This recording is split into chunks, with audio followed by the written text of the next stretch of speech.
Hi friends, ఇవాళ వీడియోలో మనము 11th జనవరి 2022కి సంబంధించిన కరెంట్ అఫైర్స్ గురించి అయితే డిస్కషన్ చేద్దాం. కాబట్టి వీడియో ఎండ్ వరకు చూడండి. ఎవరైతే కేంద్ర రాష్ట్ర ప్రభుత్వ ఉద్యోగాలకు ప్రిపేర్ అవుతున్నారో వాళ్ళందరికీ కూడా మన కరెంట్ అఫైర్స్ అనేవి చాలా యూస్ఫుల్గా ఉంటాయి. కాబట్టి ఈ వీడియో ఎండ్ వరకు చూసి మీకు నచ్చితే లైక్ చేసి షేర్ చేసి మరిన్ని అప్డేట్స్ కోసం మన ఛానల్ ఫాలో అవుతూ ఉండండి. ఇండియాలో the largest learning platform and academy. ఎవరైతే ఏపీఎస్సీ, టీఎస్పీఎస్సీ, ఎస్ఏ కానిస్టేబుల్ ఉద్యోగాలు ప్రిపేర్ అవుతున్నారో వాళ్ళందరికీ కూడా ఉపయోగపడేవి కొన్ని కోర్సులు ప్రొవైడ్ చేస్తున్నారు. అండ్ ఇక్కడ మనం చూసుకుంటే ఒక ఆఫర్ ఉందండి. ఎవరైనా 24 నెలల సబ్స్క్రిప్షన్ తీసుకుంటే 3 months సబ్స్క్రిప్షన్ ఫ్రీ. ఇది జనవరి 7th నుండి జనవరి 12 వరకు కూడా అవైలబుల్లో ఉంటుంది ఈ ఆఫర్. అదేవిధంగా ఎవరైనా 12 నెలల సబ్స్క్రిప్షన్ తీసుకుంటే 2 months సబ్స్క్రిప్షన్ ఫ్రీ. సేమ్ జనవరి 7 నుండి జనవరి 12 వరకు ఈ ఆఫర్ అవైలబుల్లో ఉంటుంది. వీళ్ళు కొన్ని బ్యాచ్ కోర్సులు తీసుకొస్తున్నారు. సాధన అనే పేరుతో ఎవరైతే గ్రూప్ 1, 2కి ప్రిపేర్ అవుతున్నారో వాళ్ళ కోసం multi choice questions practice course తీసుకొస్తున్నారు. మొత్తం 4 ఎడ్యుకేటర్ల ద్వారా జనవరి 12 ఆ కోర్స్ ప్రారంభం కాబోతుంది. అదేవిధంగా ఎవరైతే ఏపీ ఎండోమెంట్ ఎగ్జిక్యూటివ్ ఆఫీసర్కి ప్రిపేర్ అవుతున్నారో వాళ్ళకి సంబంధించి పేపర్ 2కి సంబంధించి కంప్లీట్గా సిలబస్ వైజ్గా 3 లెక్చరర్ల ద్వారా వీళ్ళు క్లాసెస్ ప్రొవైడ్ చేస్తున్నారండి. అదేవిధంగా మనకి junior assistant cum computer assistant ఏపీఎస్లో చూసుకుంటే ఒక బ్యాచ్ కోర్స్ క్రియేట్ చేశారు పర్టికులర్గా ఎగ్జామ్స్కి ప్రిపేర్ అయ్యే వాళ్ళ కోసం. ఇది జనవరి 5th స్టార్ట్ అయింది. అదేవిధంగా మనం చూసుకుంటే జూనియర్ అసిస్టెంట్ అండ్ కంప్యూటర్ అసిస్టెంట్కి సంబంధించిన ఏమైనా డౌట్స్ ఉంటే వాటి కోసం వెబినార్ కండక్ట్ చేస్తున్నారు ఆనంద రెడ్డి సార్, అందులో పాల్గొనవచ్చు. అదేవిధంగా ఎస్ఐ కానిస్టేబుల్కి సంబంధించిన మాక్ టెస్ట్ సిరీస్ అండి. ఇది 9th జనవరి స్టార్ట్ కాబోతుంది 10 AM. ఎవరైతే ఇందులో ర్యాంక్ 1 నుండి 4 వరకు ర్యాంక్ సంపాదిస్తారో వాళ్ళకి పర్సెంటేజ్ వైడ్గా స్కాలర్షిప్ అయితే ఉంటుంది. ఇది ఎంటైర్ సిలబస్ వచ్చేసి ఎస్ఐ కానిస్టేబుల్ సిలబస్ మీద ఉంటుంది. 150 నిమిషాలు 150 ప్రశ్నలు. ఇది ఒక ఫ్రీ స్కాలర్షిప్ టెస్ట్. అదేవిధంగా మనకు గ్రూప్ 2 మీద కూడా ఒక మాక్ టెస్ట్ ఉండబోతుంది. ఇందులో కూడా 150 ప్రశ్నలు 150 మార్కులకు ఉంటుంది. ఇది కూడా ఫ్రీ స్కాలర్షిప్ టెస్ట్. ఇందులో ర్యాంక్ 1 నుండి ర్యాంక్ 4 వరకు ఎవరైతే ర్యాంక్ సంపాదిస్తారో వాళ్ళకి పర్సంటేజ్ వైడ్గా ర్యాంకులు అంటే స్కాలర్షిప్లో పర్సంటేజ్ డిస్కౌంట్ ఇస్తారు. ఇందులో Indian history, Indian economy, world, Indian geography and social culture ఇలాంటి వాటి మీద టెస్ట్ అయితే ఉంటుంది. అదేవిధంగా జూనియర్ అసిస్టెంట్ కమ్ కంప్యూటర్ అసిస్టెంట్కి సంబంధించి మనకి పర్టికులర్ క్లాసెస్ అయితే ప్రొవైడ్ చేస్తున్నారండి. ఇది జనవరి 10th స్టార్ట్ కాబోతుంది. అదేవిధంగా జనవరికి సంబంధించిన వీక్లీ కరెంట్ అఫైర్స్ 3 ఎడ్యుకేటర్ల ద్వారా జనవరి 8th నుండి క్లాస్ అయితే స్టార్ట్ చేస్తున్నారు. అండ్ ఫ్రీకి ప్లస్కి సబ్స్క్రిప్షన్ చూసుకుంటే ఫ్రీలో అన్ని కూడా లిమిటెడ్, బట్ ప్లస్ సబ్స్క్రిప్షన్ తీసుకుంటే అన్ని అన్లిమిటెడ్ కంప్లీట్గా ప్రొవైడ్ చేస్తారు. అదేవిధంగా మనకు నచ్చిన ఎడ్యుకేటర్ ద్వారా నేర్చుకోవచ్చు. ఎగ్జామ్ ప్రిపరేషన్ ప్లాన్ అంటే కరెక్ట్గా ఉంటుంది. రెగ్యులర్గా డౌట్ క్లియరింగ్ సెషన్స్ ఉంటాయి. మొత్తం సిలబస్ కవర్ చేస్తారు. ఫ్రీ టెస్ట్ సిరీస్ ఉంటాయి. వీక్లీ మాక్ టెస్ట్లు ఉంటాయి. అయితే అందులో 1 month సబ్స్క్రిప్షన్ వచ్చేసి 1700 రూపాయలు అండి. కానీ కింద డిస్క్రిప్షన్లో మనది ఒక కోడ్ ఉంటుంది. ఆ కోడ్ కానీ మీరు వాడినట్టయితే EDU Tech 10 అనే కోడ్. ఈ కోడ్ వాడితే మీకు 10% డిస్కౌంట్ వస్తుంది. అంటే 1700 రూపాయలది 1530 రూపాయలకి రావడం జరుగుతుంది. అలా మీరు ఎన్ని మంత్స్కి తీసుకుంటే అన్ని మంత్స్కి మన యొక్క కోడ్ అయితే అవైలబుల్ అవుతుంది. అండ్ ఎవరికైనా ఇంట్రెస్ట్ ఉంటే ట్రై చేయండి. ఇంటి దగ్గర ఉండి కోచింగ్ తీసుకుందాం అనుకునే వాళ్ళకి అకాడమీ బెస్ట్ ప్లాట్ఫామ్ అండి. 2021 జనవరి 2021 డిసెంబర్ వరకు current affairs with paper analysis with additional GK కూడా ఎవరికైనా కావాలనుకుంటే దగ్గరగా 5000+ కరెంట్ అప్డేట్స్ అదేవిధంగా జీకే ఉండడం జరుగుతుందండి. ఎవరికైనా కావాలనుకుంటే 2021కి సంబంధించిన మొత్తం కరెంట్ అఫైర్స్ మొత్తం జనవరి నుండి డిసెంబర్ వరకు 200 రూపాయలు ఆఫర్కి అయితే ప్రొవైడ్ చేయడం జరిగింది. చాలా మంచి ఆఫరు. దగ్గరగా 5000+ కరెంట్ అఫైర్స్ క్వశ్చన్లు విత్ ఎక్స్ప్లెనేషన్ కూడా ఉంటుంది. అండ్ అడిషనల్గా జీకే కూడా ఇవ్వడం జరుగుతుంది. ఒకవేళ కేవలం 1 నెలకే కావాలనుకుంటే జనవరి నుండి డిసెంబర్ వరకు ఏదో 1 నెలదే కావాలనుకుంటే 25 రూపాయలు అండి. 1 నెలకి 25. అలా మీకు ఎన్ని నెలలు కావాలంటే అన్ని 25. లేదా మొత్తము జనవరి నుండి డిసెంబర్ వరకు కావాలనుకుంటే కేవలం 200 రూపాయలు. మీరు 100 రూపాయలు సేవ్ అవుద్ది మీకు. ఒకవేళ కావాలి అనుకుంటే చూడండి, పైన కనబడుతున్న ఏదైతే ఈ నెంబర్ ఉందో ఈ నెంబర్కి ఫోన్పే, గూగుల్ పే, పేటిఎం ద్వారా మీరు మనీ సెండ్ చేయొచ్చు. సెండ్ చేసిన తర్వాత దాన్ని ఓపెన్ చేశాక స్క్రీన్ షాట్ తీయండి ట్రాన్సాక్షన్ ఐడితో. తీసిన తర్వాత కింద కనబడుతున్న వాట్సాప్ నెంబర్కి మీరు వాట్సాప్ చేయండి. చేసిన 24 అవర్స్లోగా మొత్తం మీకు పీడిఎఫ్స్ అయితే రావడం జరుగుతుంది. డిజిటల్ ఫార్మాట్లో అంటే పీడిఎఫ్లో రావడం జరుగుతుంది. ఓకేనా, గుర్తుపెట్టుకోండి. ఇదండి, మీరు ఒకవేళ నాకు అడిషనల్గా ఏదైనా కాంటాక్ట్ అవ్వాలన్నా ఈ నెంబర్కి వాట్సాప్ చేయండి. ఇది ఓన్లీ పేమెంట్కి మాత్రమే. మన ఫస్ట్ క్వశ్చన్ చూడండి. అదానీ పవర్స్ సంస్థ ఏదైతే ఉందో దానికి నూతన CEOగా అంటే చీఫ్ ఎగ్జిక్యూటివ్ ఆఫీసర్గా ఎవరు నియమితులయ్యారు? ఆన్సర్ వచ్చేసి శేర్సింగ్ బి కిలియా. ఓకే, జనవరి 11, 2022 నుండి అమల్లోకి వచ్చేలా కంపెనీకి ఏదైతే అదానీ పవర్ కంపెనీ ఉందో దానికి చీఫ్ ఎగ్జిక్యూటివ్ ఆఫీసర్గా శేర్సింగ్ బి కిలియా నియామకాన్ని అదానీ పవర్స్ బోర్డు ఆమోదించింది. శేర్సింగ్ బి కిలియా ఒక చార్టర్డ్ అకౌంటెంట్ అండ్ విద్యుత్ పరిశ్రమల్లో ఉత్పత్తి, ప్రసారం అండ్ పంపిణీతో సహా చాలా విషయాల్లో బిజినెస్ పరంగా ఆయనకి 32 years ఎక్స్పీరియన్స్ ఉందండి. శేర్సింగ్ బి కిలియా గుజరాత్ పవర్ కార్పొరేషన్లో మేనేజింగ్ డైరెక్టర్గా పనిచేసిన వ్యక్తి. అండ్ అక్కడ పునరుత్పాదక విద్యుత్ రంగంలో ముఖ్యంగా అల్ట్రా మెగా పునరుత్పాదక పార్కుల అభివృద్ధిలో ఆయనకు బాగా ఎక్స్పీరియన్స్ అయితే ఉంది. అయితే అదానీ పవర్ లిమిటెడ్ అనేది గుజరాత్లో అహ్మదాబాద్లోని కొడియార్లో ప్రధాన కార్యాలయం కలిగి ఉన్న ఒక భారతీయ సమ్మేళనం. అంటే ఏంటంటే బహుజన అంటే చాలా సంస్థల కలయిక అనమాట. అదాని గ్రూప్ అందరికీ తెలుసు కదా, అదాని గ్రూప్లో అదాని పవర్ కూడా ఒక సంస్థ. అండ్ ఇది 12,450 మెగావాట్ల సామర్థ్యంతో ఒక ప్రైవేట్ థర్మల్ పవర్ ప్రొడ్యూసర్ కూడా ఈ అదాని పవర్ అనేది. తర్వాత సెకండ్ వన్ అండి, Tata consumer products international business నూతన ప్రెసిడెంట్గా ఎవరు నియమితులయ్యారు? ఆన్సర్ చూసుకున్నట్టయితే Gary Eccles. Tata consumer products international బిజినెస్కి ప్రెసిడెంట్గా గ్యారీ ఎక్లెస్ను నియమితులయ్యారండి. జనవరి 17 నుండి ఆయన ఈ పదవిలోకి అమలు అవుతుందన్నమాట, ఆ పదవిలోకి రావడం.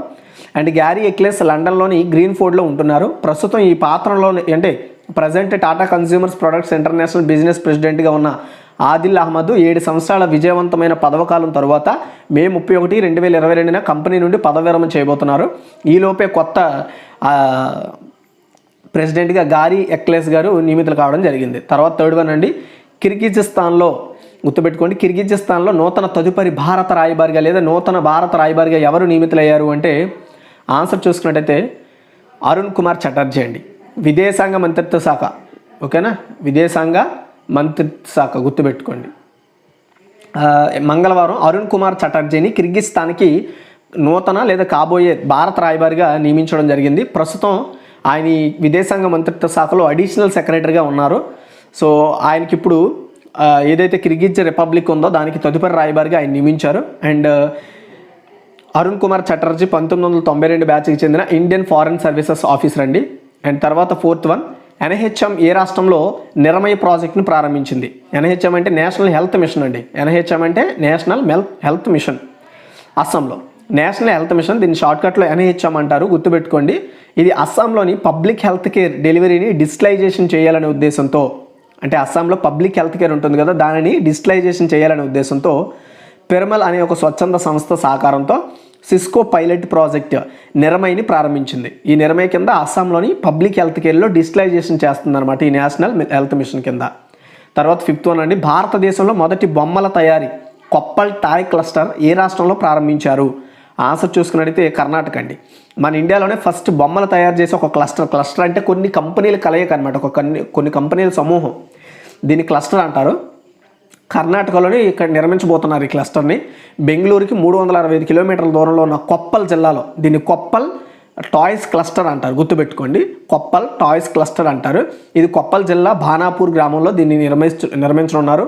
కొప్పల్ టాయ్ క్లస్టర్ మొదటి బొమ్మల తయారీ క్లస్టర్ అనమాట మన ఇండియాలో. ఇది మార్చి 2022 నుండి పని చేయబోతోంది.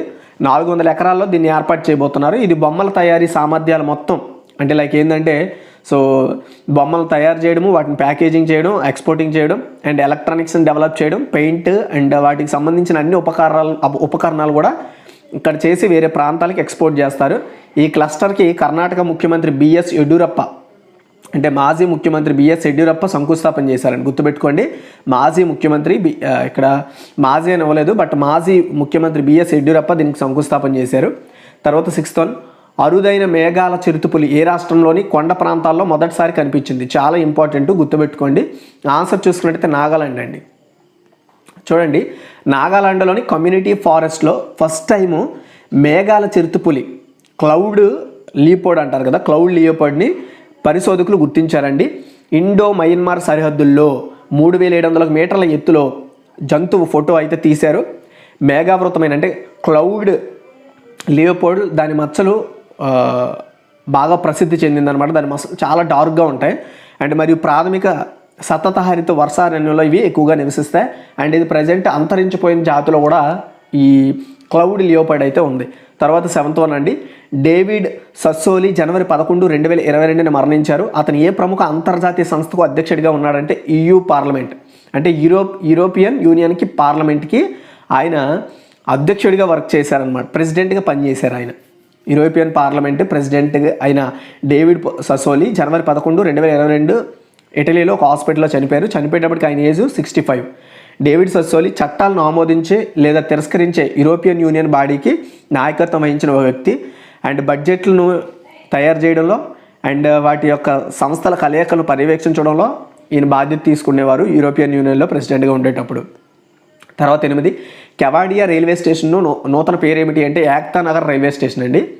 వడోదరా డివిజన్లో అండ్ గుజరాత్ రాష్ట్రంలోని ఈ వడోదరా డివిజన్లో రైల్వే స్టేషన్ పేరు ఏక్తా నగర్ రైల్వే స్టేషన్గా మార్చబడింది. అండ్ ఇంతకుముందు ఈ స్టేషన్ పేరు ఏంటంటే కెవాడియా రైల్వే స్టేషన్. ఇప్పుడు ఈ పేరు మార్చేందుకు రైల్వే మంత్రిత్వ శాఖ ఆమోదం కూడా తెలపడం జరిగింది. అయితే రైల్వే మంత్రిత్వ శాఖ గుజరాత్లోని ప్రపంచంలోని అత్యంత ఎత్తైన విగ్రహం స్టాచ్యూ ఆఫ్ యూనిటీ గురించి అందరికీ తెలుసు. అక్కడికి రీచ్ అవ్వాలంటే ఈ కెవాడియా రైల్వే స్టేషన్ దగ్గరికి రీచ్ అవ్వాల్సి ఉంటుంది. కాబట్టి సో ఐక్యత అన్నారు కాబట్టి ఏక్తా ఏదైతే ఉందో so Ekta Nagar railway station పేరుతో ఆ రైల్వే స్టేషన్కి పేరుని అయితే మార్చారు. తర్వాత 9 అండి, Ratan N Tata the authorised biography. ఈ పుస్తక రచయిత ఎవరు అంటే Thomas Mathew. Tata sons emeritus chairman, ప్రముఖ పారిశ్రామికవేత్త అండ్ పరోపకారి రతన్ టాటా యొక్క ఆధీకృత జీవిత చరిత్ర Ratan N Tata the authorised biography. ఈ పుస్తకాన్ని వచ్చేసి రిటైర్డ్ ఐఏఎస్ ఆఫీసర్ అండ్ అదేవిధంగా మాజీ senior bureaucrat doctor Thomas Matthew రాశారండి. ఈ పుస్తకం వచ్చేసి రతన్ టాటా గురించి మొత్తం అతని లైఫ్ గురించి అయితే ఈ పుస్తకంలో పొందుపరిచారు. అండ్ ఇది నవంబర్ 2022లో ఈ పుస్తకాన్ని రిలీజ్ చేస్తారు. తర్వాత 10, ఏ బ్యాంకు ఫిన్టెక్ కోసం ప్రత్యేక విభాగాన్ని ఏర్పాటు చేసింది వచ్చేసి ఆర్బీఐ అండి. Reserve bank of India fintech అంటే ఏంటి? ఫైనాన్షియల్ టెక్నాలజీనే ఫిన్టెక్ అంటారు. అంటే ఫైనాన్సెస్లో టెక్నాలజీని ఇన్వాల్వ్ చేయడమే ఈ ఫిన్టెక్. సో ఈ ఫిన్టెక్ కోసం డిపిఎస్ఎస్ అంటే చెల్లింపు పరిష్కార వ్యవస్థల విభాగం సెంట్రల్ ఆఫీస్ యొక్క ఫిన్టెక్ విభాగాన్ని ద్వారా ప్రత్యేక అంతర్గత విభాగాన్ని ఏర్పాటు చేసింది రిజర్వ్ బ్యాంక్ ఆఫ్ ఇండియా. ఆవిష్కరణలను సులభతరం చేయడానికి ఫిన్టెక్ రంగంలో సవాళ్ళు అండ్ అవకాశాలను గుర్తించడంలో పరిష్కరించడంలో ఈ ఫిన్టెక్ అనేది ఉపయోగపడుతుందన్నమాట. అంటే ఫర్ ఎగ్జాంపుల్ చెప్తాను చూడండి, ఏవైనా కొన్ని సంస్థలు ఏవైతే ఆన్లైన్గా సర్వీసెస్ ఇప్పుడు ప్రొవైడ్ చేస్తున్నాయి కదా, అలాంటి వాటికి ఉపయోగపడేలా ఈ ఫిన్టెక్ టెక్నాలజీ ఫైనాన్షియల్ టెక్నాలజీ అనేది ఉపయోగపడుతుంది వయా ఆర్బీఐ ద్వారా. తర్వాత 11, ఏ టెలికాం సంస్థ యొక్క 36% వాటా కేంద్ర ప్రభుత్వం దక్కించుకుంది? ఆన్సర్ చూసుకున్నట్టయితే వొడాఫోన్ ఐడియా అండి. అప్పులతో ఇబ్బంది పడుతున్న వొడాఫోన్ ఐడియాలో 36% షేర్ని కేంద్ర ప్రభుత్వం దక్కించుకుంది. బకాయిలను ఈక్విటీలుగా మార్చే ప్రక్రియలో భాగంగా సంస్థలోని 36% వాటా ప్రభుత్వానికి అయితే అప్పగించినట్లుగా వొడాఫోన్ ఐడియా ప్రకటించిందండి. అయితే 2021 సెప్టెంబర్ 30 నాటికి వొడాఫోన్ ఐడియా అప్పులు మొత్తం 194,780 కోట్లుగా ఉన్నాయి. అందులో స్పెక్ట్రమ్ చెల్లింపులు 180,610 అండ్ ఏజీఆర్ బకాయిలు 63,400 కోట్లుగా ఉన్నాయి. ఇవన్నీ కూడా కేంద్ర ప్రభుత్వానికి కట్టాల్సిన అప్పులు. ఈ అప్పుల కారణంగా ఈ అప్పులు ఎలాగా మేము కట్టలేమని చేతులు ఎత్తేయడంతో అందులో వాటాని కేంద్ర ప్రభుత్వం అయితే తీసుకుంది. తర్వాత 12 అండి, ఇండియన్ ప్రీమియర్ లీగ్ 2022 నూతన టైటిల్ స్పాన్సర్గా ఏ సంస్థ ఎంపికైందంటే టాటా గ్రూప్. కొన్నేళ్ళుగా ఇండియన్ ప్రీమియర్ లీగ్ టైటిల్ స్పాన్సర్గా ఉన్న వివో ఆ బాధ్యతల నుంచి ఇప్పుడు తప్పుకుందండి. ఇప్పుడు వివో స్థానంలో టాటా గ్రూప్, గుర్తుపెట్టుకోండి, టాటా గ్రూప్ ఇది మన ఇండియా సంస్థ, ఇది ఎంపికైంది. ఐపీఎల్ టైటిల్ కొత్త స్పాన్సర్గా టాటా గ్రూప్ ఎంపికైందని ఐపీఎల్ చైర్మన్ బ్రిజేష్ పటేల్, ఇది గుర్తుపెట్టుకోవాలి, ఈయన చెప్పారు. ఈ ఏడాది అంటే 2022 ఐపీఎల్ నుంచి టాటా గ్రూప్ సంస్థ టైటిల్ స్పాన్సర్గా ఉంటుందని ఆయన ప్రకటించారు. అయితే 2018 నుండి 2022 వరకు కూడా ఐపీఎల్ టైటిల్ స్పాన్సర్షిప్ కోసం ప్రముఖ చైనా మొబైల్ కంపెనీ అయిన వివోతో బీసీసీఐ 2,200 కోట్లతో ఒప్పందం కూడా కుదుర్చుకుంది. మొత్తానికి 22తో ఆ ఒప్పందం అయిపోవడంతో ఇప్పుడు కొత్త ఒప్పందాన్ని టాటా గ్రూప్కి ఇచ్చింది. అయితే అది ఎంతవరకు కొనసాగుతుంది అనేది మాత్రం ప్రకటించాల. తర్వాత 13, జాతీయ మానవ అక్రమ రవాణా అవగాహన దినోత్సవాన్ని ఈ రోజున పాటిస్తారు అంటే జనవరి 11 అండి. So national human trafficking awareness డేని జనవరి 11, 2022 అంటే జనవరి 11న సెలబ్రేట్ చేస్తారు ఎవ్రీ ఇయర్. అండ్ ఈ సంవత్సరం వచ్చేసి మంగళవారం. అండ్ మానవ అక్రమ రవాణా బాధితుల దుస్థితిపై ప్రజల్లో అవగాహన పెంచడం అండ్ ఆ విధంగా కాకుండా ప్రజల్లో ప్రోత్సహించడమే అండ్ వాళ్ళని రక్షించడమే, అంటే ఏంది అక్రమ రవాణా అలాంటి వాటిని నివారించడమే ఈరోజు ఉద్దేశం. జనవరి నెల మొత్తం ఇప్పటికే జాతీయ బానిసత్వం అండ్ మానవ అక్రమ రవాణా నిరోధక నెలగా గుర్తించినప్పటికీ ఈరోజు ప్రత్యేకంగా చట్టవిరుద్ధమైన చట్టవిరుద్ధంగా పనిచేసే ఈ ఏవైతే ట్రాకింగ్ ఉంటుందో అంటే అక్రమ రవాణా ఉంటుందో వాటికి విరుద్ధంగా ఈ రోజును సెలబ్రేట్ చేస్తారు. తర్వాత 14, అంతర్జాతీయ ద్రవ్యనిధి ఐఎంఎఫ్, అంతర్జాతీయ ద్రవ్యనిధిని ఐఎంఎఫ్ అంటారు, అంటే ఇంటర్నేషనల్ మానిటరీ ఫండ్. దీని నూతన చీఫ్ ఎకానమిస్ట్గా ఎవరు నియమితులయ్యారు? చీఫ్ మిస్ అయింది. చీఫ్ ఎకానమిస్ట్గా ఎవరు నియమితులయ్యారు అంటే చాలా ఇంపార్టెంట్ అండి ఇది. ఆన్సర్ చూసుకున్నట్టయితే పీరీ ఒలివియర్ గౌరించాస్. అంతర్జాతీయ ద్రవ్యనిధి, దీన్ని ఇంటర్నేషనల్ మానిటరీ ఫండ్ అంటారు. దీనికి కొత్త చీఫ్ ఎకానమిస్ట్గా ఫ్రెంచ్ దేశానికి చెందిన ఆర్థికవేత్త పీరీ ఒలివియర్ గౌరించాస్ నియమితులు కావడం జరిగింది. 2019 నుండి ఈ పదవిలో ఉన్న ప్రధాన ఆర్థికవేత్త గీతా గోపీనాథ్, మన భారత సంతతి వ్యక్తి, గౌరించెస్ వారసునిగా నియమిస్తారు. ఆమె ప్లేస్లో గౌరించెస్ నియమితులవుతాడు. గోపీనాథ్ ఈ పదవిని చేపట్టిన మొదటి మహిళ కూడా ఆమె. జనవరి 21న IMF యొక్క మొదటి మహిళా డిప్యూటీ మేనేజింగ్ డైరెక్టర్గా అంటే ఆ పదవిలో ఆమె తప్పుకోబోతున్నారు. ప్రస్తుతం గౌరించెస్ UC బర్క్లీ యొక్క classes centre for international business యొక్క ఫ్యాకల్టీ డైరెక్టర్గా ఉన్నారు. IMF అంటే ఇంటర్నేషనల్ మానిటరీ ఫండ్. తర్వాత 15 అండి, ఇటీవల ఏ దేశం కన్వర్షన్ థెరపీని నిషేధించింది? ఆన్సర్ చూసుకున్నట్టయితే కెనడా అండి. కన్వర్షన్ థెరపీ అంటే ఏంటి లేదు, థర్డ్ జెండర్గా మారాలని ఏదైతే పర్టికులర్ ట్రీట్మెంట్ ఉంటుందో దాన్ని నిషేధించిందనమాట కెనడా. ఒకవేళ అలా ఎవరైనా చేస్తే వాళ్ళకి 5 సంవత్సరాల జరిమానా శిక్ష అండ్ విత్ జరిమానా కూడా వేసే అధికారం ఉంటుంది. యాక్చువల్గా డిసెంబర్ 2021 పార్లమెంట్లో కెనడా ఆమోదించింది ఈ చట్టాన్ని, కానీ దాన్ని చాలా లేటుగా అమల్లోకి తీసుకొచ్చింది. ఇది మీరు గుర్తుపెట్టుకోవాలి. తరువాత 16, ఏ దేశ వైద్యులు విజయవంతంగా పంది గుండెను మనిషికి మార్పిడి చేశారు అంటే అమెరికా అండి. అమెరికా డాక్టర్లు కొత్త చరిత్ర సృష్టించారని చెప్పొచ్చు. విజయవంతంగా పంది గుండెను మనిషికి మార్పిడి చేశారు. జన్యు మార్పిడి చేసిన పంది గుండెను ఓ హృద్రోగి పేషెంట్కు అంటే హార్ట్ ప్రాబ్లం ఉన్న పేషెంట్కు ట్రాన్స్ప్లాంటేషన్ చేశారు. మేరీల్యాండ్కి చెందిన డేవిడ్ బెన్నెట్కు ఈ సర్జరీ చేయడం జరిగిందండి. ఓకే, సో ఇలాంటి సర్జరీ ఫస్ట్ అమెరికా చేసింది, అమెరికా వైద్యులు. ఇది మీరు గుర్తుపెట్టుకోవాలి. సో తర్వాత వచ్చేసి క్విక్కిలివ్వండి. అదాని పవర్ సంస్థ నూతన CEOగా ఎవరు నియమితులయ్యారంటే షేర్ సింగ్ బీకిలియా. తర్వాత Tata consumer products international business నూతన ప్రెసిడెంట్గా ఎవరు నియమితులయ్యారు అంటే క్యారీ ఎక్లెస్. కిర్గిస్థాన్లో నూతన తదుపరి భారత రాయబారికి ఎవరు నియమితులయ్యారు అంటే అర్జున్ కుమార్ చటర్జీ. NIHM ఏ రాష్ట్రంలో నిర్మయ ప్రాజెక్టును ప్రారంభించిందంటే అస్సాం. తర్వాత భారతదేశంలో మొదటి బొమ్మల తయారీ కొప్పల్ టాయ్ క్లస్టర్ని ఏ రాష్ట్రంలో ప్రారంభించారంటే కర్ణాటక. తర్వాత క్వశ్చన్ చూసుకుంటే అరుదైన మేఘాల చిరుతపల్లి ఏ రాష్ట్రంలో కొండ ప్రాంతాల్లో మొదటిసారి కనిపించిందంటే నాగాలాండ్.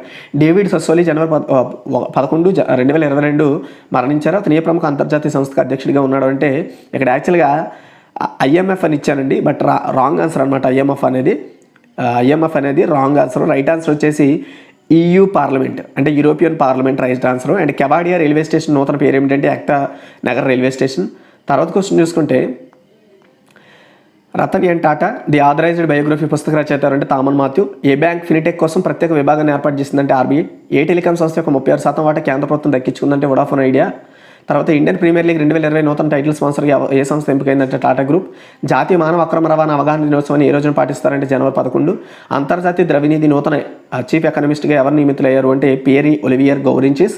తర్వాత క్వశ్చన్ చూసుకుంటే ఇటీవలే ఏ దేశం కన్వర్షన్ థెరపీని నిషేధించిందంటే కెనడా. అండ్ ఏ దేశ వైద్యులు విజయవంతంగా పందిగుండెని మనిషికి మార్పిడి చేశారంటే America. Thanks for watching guys. ఈ వీడియోని షేర్ చేయండి, లైక్ చేయండి. మరిన్ని అప్డేట్స్ కోసం మన ఛానల్ ఫాలో అవుతుండండి. మీ సజెషన్స్ని కామెంట్ సెక్షన్ ద్వారా నాకు తెలియజేయండి.